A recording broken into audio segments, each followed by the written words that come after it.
Hello, everybody, and welcome back to the One Nation of Gamers 2016 circuit. This is the feature tournament number 2 final day. My name is TJ once again. I'm joined by That's Admirable.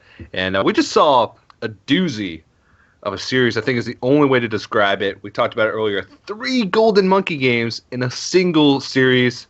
It was intense. I think you're muted. I am indeed muted. Your point was great, though. Your point was really great. I could see it in your eyes, man. I could see it in your eyes. Well, it's dead now. Yeah, Golden Monkey sweet. Yeah, we'll stick with that one. It was like a dub. That was you said that long sentence, and then at the end translated right underneath it, it was Golden Monkey is sweet. But yeah, the next semifinal coming up is going to be Zalae versus Leadpaint, and sort of similar to last time. Zalae is kind of a storied player now, even though he's never had that huge spotlight. He's been around the scene for a while. He's amassed a decent prize pool. And Leadpaint, sort of an unknown player who's tried to fight his way through open tournaments, including this one, to sort of reach his success. Yeah, I mean, if you're really got a good footing in the pro scene, you know who Leadpaint is. You've probably played against this guy in a tournament or played against him high on ladder.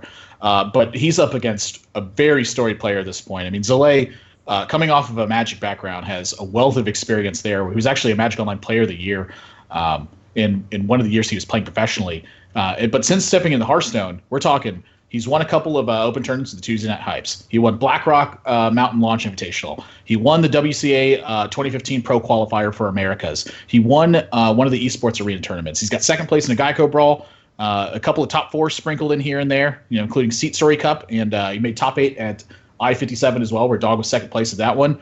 Over $14,000 in lifetime earnings from playing Hearthstone. And that's the kind of stuff that, you continue to rack that up year after year. That's what makes you a very good player, is having these consistent finishes day in, day out, and it leading into a very impressive resume.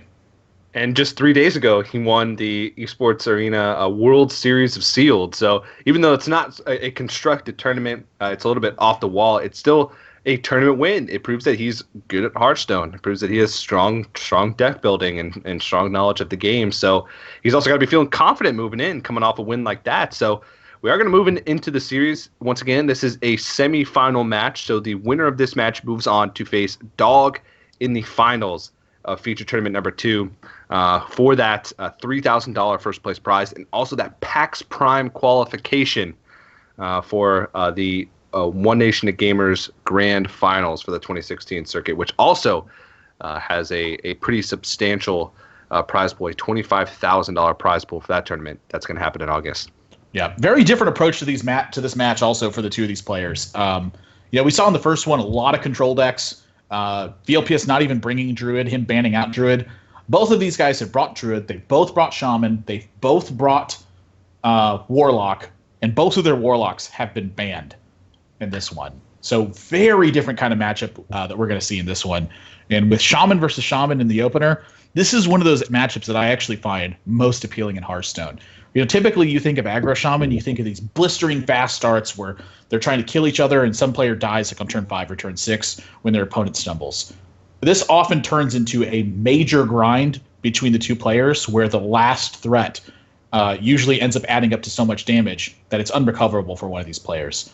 While you'll see them kind of playing fast very early on, it very quickly turns into a control style of matchup where both players play kind of defensive with all their cards.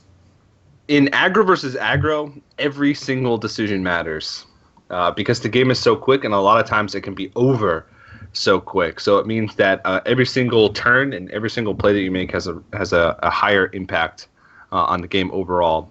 And I think that's what makes these types of matchups so exciting. So both players had a decent opening hand with some early game minions, not too much with spells, and some decent early game minions to boot.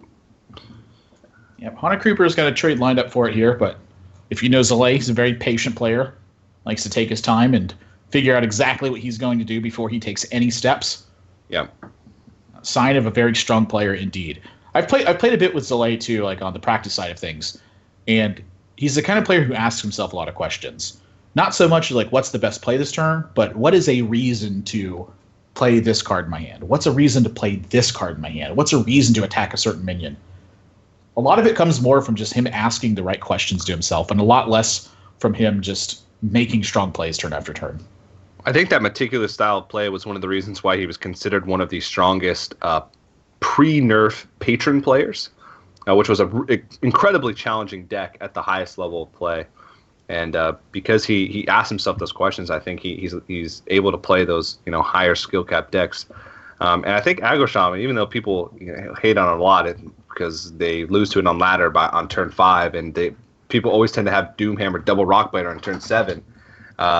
It is a deck that takes a lot of skill to play effectively because of how much you have to trade in the early game.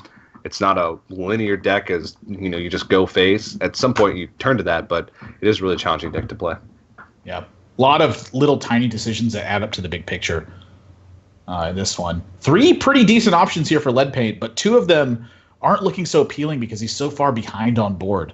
Ideally in this situation, you're not behind. You get to take one of the more aggressive hero powers, but here he's taking the Druid, does have Doomhammer in his hand, so potential for the damage to add up in the long term there. But he's fallen very behind on the board.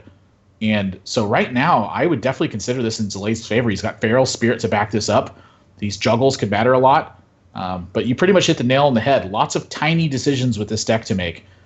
And they add up to that big picture. And at this point, he's so ahead on board, and he's gone so wide with his position that he's free to now start foregoing the trades and looking to get the repetitive damage out of the minions that he has. And a lot of this did just in this game kind of add up to the Haunted Creeper and the way it panned out versus this board. Just bought him so much value being able to attack into a Leper Gnome, while Leadpaint didn't have an opportunity to play his Haunted Creeper. He was having to just play a more solid board state, and that's led to this. Yeah, it's like the difference between reactive play and proactive play. If you can be proactive, the player that's dropping the threats and demanding answers the whole game, and especially in this quick of a matchup, you're going to be the one coming out on top the majority of the time. Yeah, that Doomhammer draw probably sealed this game. I mean, this turn alone probably sealed this game. The fact that Zalae had 9 damage open on this turn, plus the Argent Horse Rider. Yeah, he's going to be pushing so much damage. There's absolutely no way that Leadpaint finds a way out of this one. Unless he's snuck an Elemental Destruction in the deck and Zalae whiffs on damage for like 4 turns in a row, maybe he has a chance, but he's just going to go ahead and concede, and that's Zalae taking a pretty quick game number 1. That's kind of refreshing to see after a best of 7 full control mirrors. For me, I'm glad that we got to see like the light and the dark side of Haunted Creeper in that deck, where Zalae was able to make fantastic use with it, but for Leadpaint, he fell behind and they got stranded in his hand. The fact that he had access to 2 less cards that game effectively because Zalae took the board so early on. That's one of those cards. Haunted Creeper's great. When it's kind of like the first one out of the gate. Really poor, though, when it's your follow-up play. Yeah, indeed. And